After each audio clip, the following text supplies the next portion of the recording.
Alright, what's up guys? I just figured out a new way, oh what's this? I just figured out a new way that I can record my screen and it seems to be pretty cool so far. So I thought I'd do a tutorial and I've had a few, I've had one request in particular.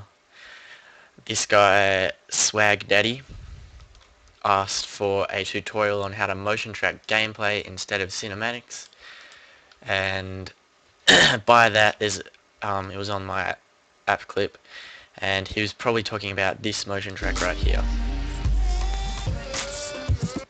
or possibly even the one before, but that was very brief one before. So what we're gonna do, I'm gonna show you how to do this exact motion track, just without kind of, making it go in time with the music, so it'll actually be the original clip speed that we'll do.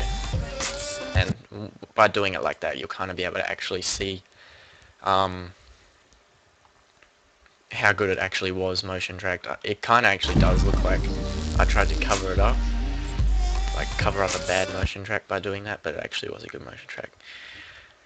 So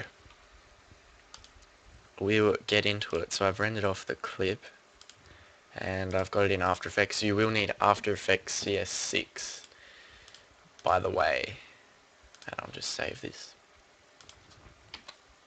Okay, so I got my clip. I'll make a new composition. This is the clip. So first thing you want to do, because as soon as we apply the tracker, the motion tracking effect, it's going to cover the entire clip. Even if we do that, it's still going to track this area even though we can't see it. So what I'm going to do is we're at 2 seconds, 0.15 there. I don't know if, oh, that's probably 15 frames I think. Anyway, so I think that's a good place to stop. Yeah, that's pretty much our entire motion track. So what we're going to do is we're going to right click on the composition, go into the settings and change the duration to 2 seconds and 15 frames. Alright, so we're going to make a new composition. No. We're going to get this composition here and we're going to drag it onto the new composition button. So we've got a composition with this composition, and yeah, so there's no anything else. So when we track it now, we'll go perspective and then 3D camera tracker. It's going to only track this area in the composition. If we would have done it before, it would have tracked the whole thing, and sometimes your whole clip could be a whole montage and that's just going to take ages. So a lot of people don't understand how you cut it down so it only tracks a little part, and that's how you do it.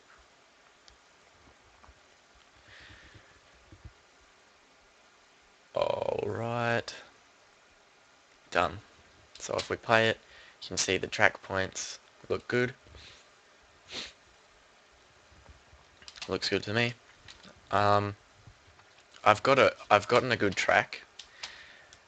Like when I throw the text into track, you'll see that it's a good track. But if I hadn't have gotten a good track, I could have come in here and basically done a mask around the area that the gun goes. So the gun only ever takes up that part of the screen, right? So we'll mask that off and we'll change it to subtract, and then in here I could have just applied the effect to the 3D camera tracker to this now that it's been masked out, and it will,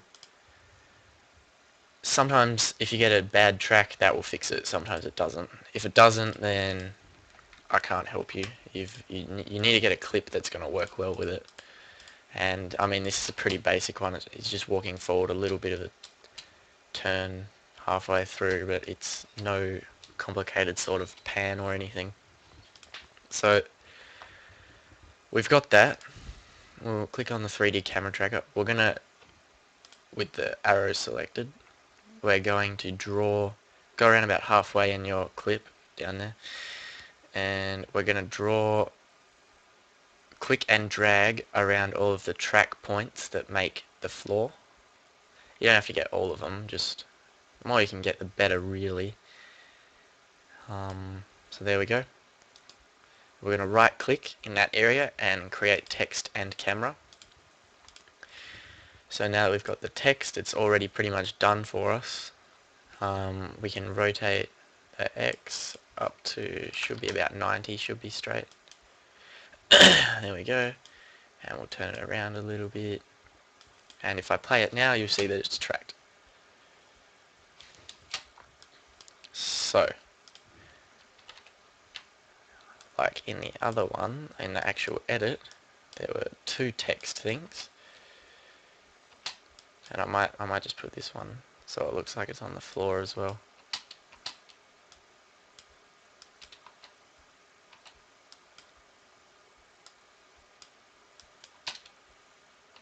That one looks a bit unusual. Doesn't look like it's tracked as well as the one before it.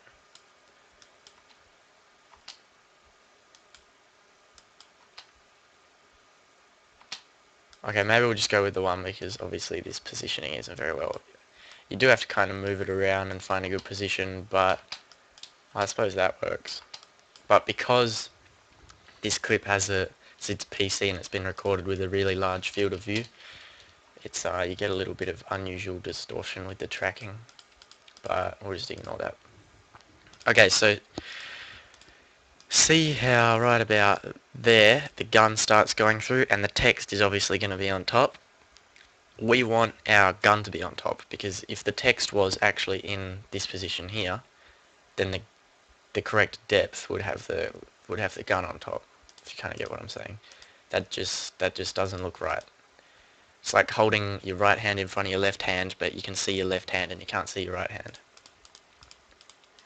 It just doesn't make sense. Okay, so we're going to use this composition, raw 2, which is the one we're in now. We're going to, no we're not, we're going to grab the original clip, make a composition, and then drag raw 2 onto it. So if we play it, it all continues on nicely because raw 2 is at the start. And obviously if we hadn't if this composition didn't actually start at the start, we'd have to drag it across and line it up, but it starts at the start of the actual clip, so I'll take that as an advantage.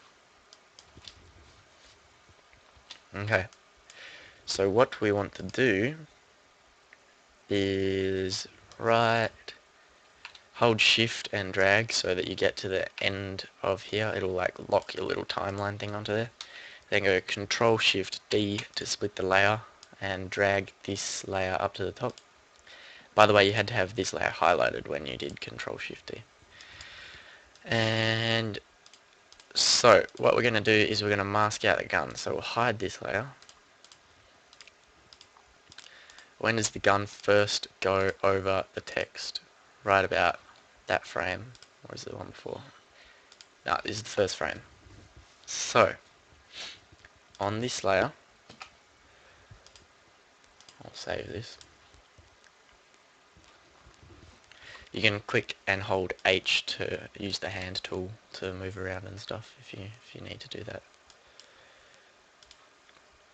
Alright, so we're just going to mask out the gun and we're going to be very detailed in the mask only where the text is going to be at the moment or is going to be in the future. So this scope's going to go through it in the future, so we'll get this good now, we may as well.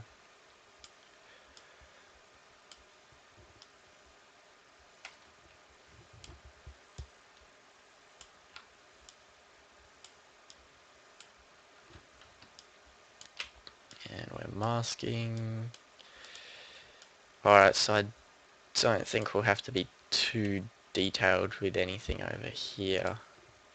So, we may as well. It's worth bothering. Oh, whoops, I did that very wrong, didn't I?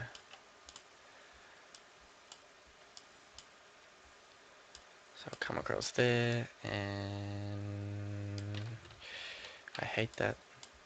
There. Okay, so we've got that masked out.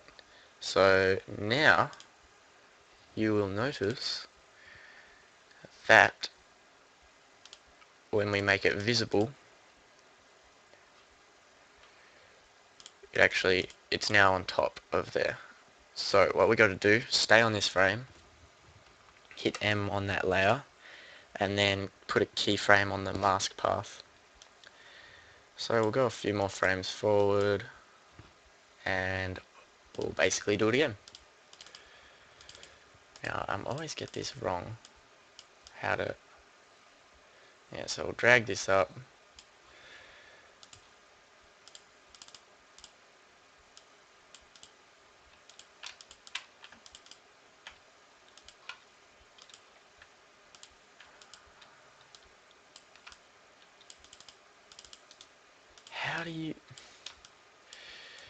I always get confused at this point. There we go. So you gotta click many times until you can get control of the actual mask, individual mask points, and not just the whole mask. And I have never bothered to actually figure out what you're actually supposed to do. I just click randomly until I get it right. So that we actually have to mask out the hand there. I didn't do that before. So we'll account for that now. And you don't have to be, precise with all of them. We'll just be reasonably precise so that we are good in the future for other parts that may go through. Anyway, so we've masked that bit out, and the frames in between, it automatically kind of roughly guesses where it's going to be for you, but you can just correct that up a little bit yourself. So that's good.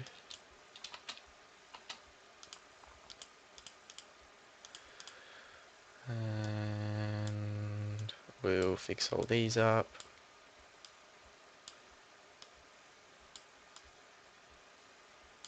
Oops. So this is kind of like a time-consuming, sort of annoying thing to do. But I mean, you can always track the text where the gun isn't going to be, but that will kind of defeat the purpose of this tutorial because that's basically just like tracking it as if it were a cinematic, if you know what I'm saying. So that's alright. How does it look in between? You can just go and mask out every frame if there's not too many frames, but especially like this where I was going to speed it up in the future, I didn't have to be hugely precise, but I think I still was pretty precise with it. So we'll just worry about the bits where the T crosses over. Nothing else really matters.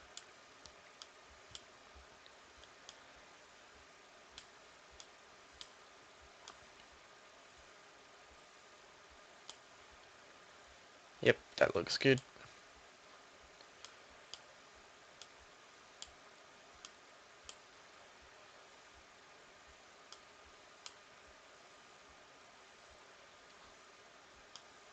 So really, you only have to worry about masking the bits where the letters are crossing over at the time. Okay, so we'll see how that looks. So if we go through this frame by frame, a little bit slower, and have a look like that, it actually looks like the gun is going over the top of the text. There is a frame there where it doesn't, but that's one frame and it doesn't really matter. And at the end there it is a bit dodgy as well. Anyway, so we'll get some more options on the mask, and we'll just add a small feather, like 3 pixels. Just kind of make it look a bit smoother and to account for our mistakes. So after we've done that, pretty much if you want to see that all flows on nicely, the other text is still tracked in, So after this, and we can actually just shorten this layout of this part here. After this, we can get this composition, drag it into a new and I don't know, throw some Twixtor on it or something. I'll just do that for the sake of doing it.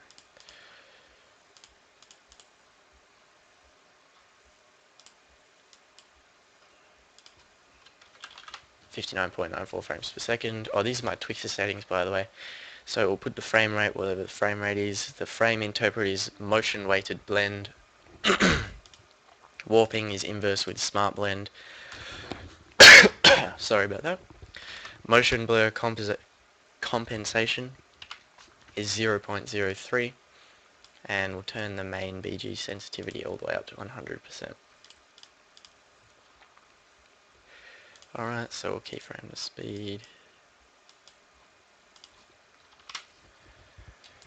And there you have it. So we've got our nice motion track text. We've got the mask of the gun making it look like it's in front of the text. Then it transitions seamlessly to the actual clip with no motion tracking. As you could see there, the text wasn't there anymore. And then the Twixtor. So you can actually Twixtor the clips here. I'll just show you that you can do it.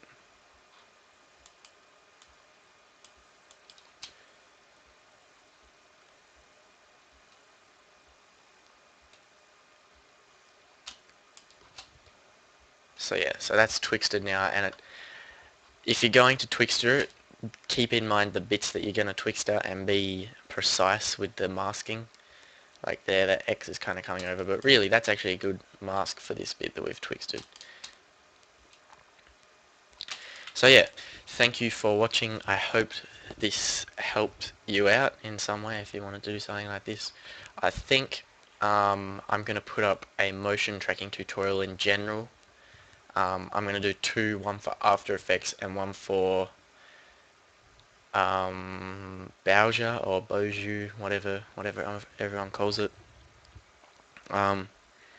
Yeah, so because I've only had the like maybe 3 requests to motion track the actual gameplay, but I've had many people asking for a tutorial on actual motion tracking in general in both After Effects and Bowser. So thanks for watching, and I'll play my intro for you and then we'll say goodbye.